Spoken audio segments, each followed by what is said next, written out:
شهباز سعید ابرار.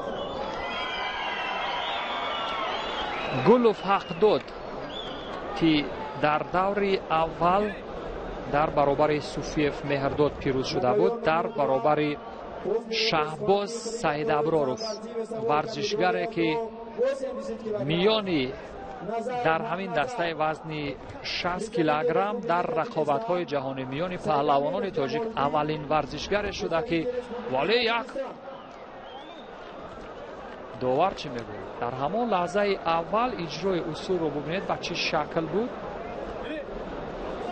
یک پهلو داد داور مرکز، یک پهلو و همین ترتیب سعید ابرارov شهباز رو به تنزل است. در حالی که ما از مدال برنجی او میگفتیم برنده گرند اسلم اولین ورزشگر تاجیک که در دسته وزن 60 کیلوگرم در رقابت‌های جهانی در گرند اسلم تیفلیس بود که برنده نشانه مدال برنجی شد و بسیاری ها را حیرت زده کرد. در گرند اسلم تاشکند نیز بسیار درخشان ظاهر شد. حریفان قدرتمند از ازبکستان از گرجستان را از صدر راه برداشته بود و ببینیم اینجا به نظر می رسد که در لحظه اول در فرم معمولی خود قرار ندارد، ولی همین رو یادآور میشیم دوستان عزیز که هر پهلوانی که در صحنه رقابت‌های جهانی هنرنمایی میکند قریب که پشتش گلوی گلیم رو دیده است، یعنی از حریف مغلوب شده است. تدی رینیر آن پهلوانی گویم شکست ناپذیره که سالها سلطان جودو بود یا پادشاهی جودوی سنگین وزنها بود در رقابت‌های جهانی. در چند رقابت آخر شکست خورد. از ورزشگری روس در بازی‌های المپیک توکیو شکست خورد. در وطن خودش در گرند اسلم از ورزشگر ژاپن شکست خورد. یک مرتبه دیگر داور چی میگوید؟ بدن پهلو و بدن به نظر میرسد که در این رقابت‌ها سعید ابرارov شهباز در فرم معمولی خود قرار ندارد یا وقت کافی هست تا اینجای کار در بخش آموزشی حریف شاید قرار داشته باشد، ولی حریف هم ورزشگری است که ببینید پیاپی از یک سمت به سمت دیگر اجرای اصول میکند.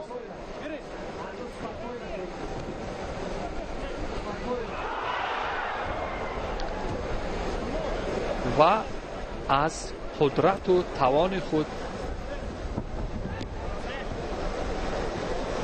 همانطور که مشاهده میکنیم ما رو واقف میکنه. به همین ترتیب دوستان عزیز درخشندگی چهره های نو را میبینیم، پدیده های نوروسته در دسته وزن 60 کیلوگرم. گلوف فعلا پیش صف است. گلوف حق داد از دسته دوشنبه یک در رقابت‌های داخل جمهوریوی هنرنمایی میکند. سعید ابرارov شهباز به تحت هدایت رؤوف حکومتوف یکی از پهلوانان نامی تاجیک تمرین میکند. در مکتب جمهوریوی تیاری المپیک دسته های منتخب فعلا رو به تنزل هست. ببینید یک پهلو یک بدن با حق داد گلوف اون ورزشگر، اون چهره که با لباس های سفید هست. شاید موفقیت او در همون بخش قپیدن بود که با این شکل میقپد تعادل حریف رو با تکان دادن با دستان برهم میزند و بعدا اجرای اصول میکند.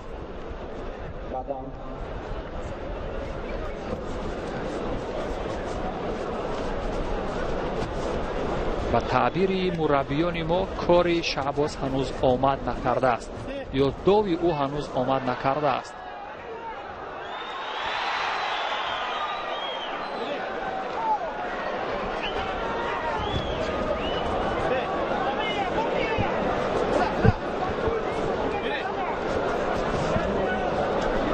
به خاطر پایدار بودن عدالت و ناعدالتی نشدن در این رقابت ها امروز داوراні дараҷаи байналмилалӣ ҳам даъват шуданд ки рақобати варзишгарони тоҷикистониро доварӣ мекунанд ва ба ҳамин тартиб ҳунарнамоии варзишгароне ки қариб бисёриҳо гумон мекарданд то ин ҷо шаҳбоз шояд ҳамон партобҳои маъмулии худро ба намоиш бигузорад дар баробари ҳариф ва дар ҳамон лаҳзаҳои аввал пирӯз шавад. вале ҳамонтар ки мебинем дар варзиш пешгӯиҳо на чандон ба амал наздик ҳастанд.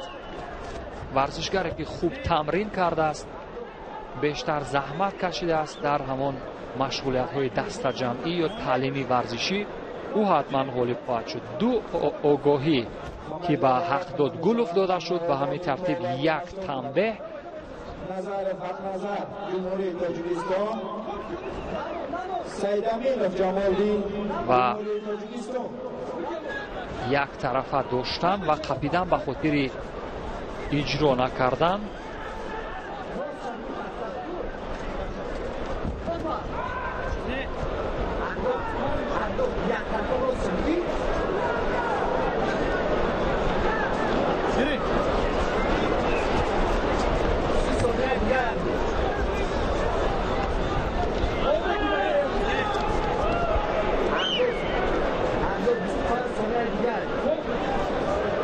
доварон чӣ қазоват мекунанд?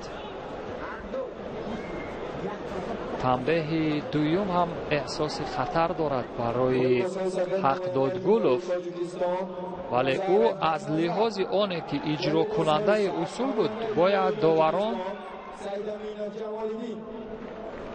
бубинем доварон чӣ қазоват мекунанд.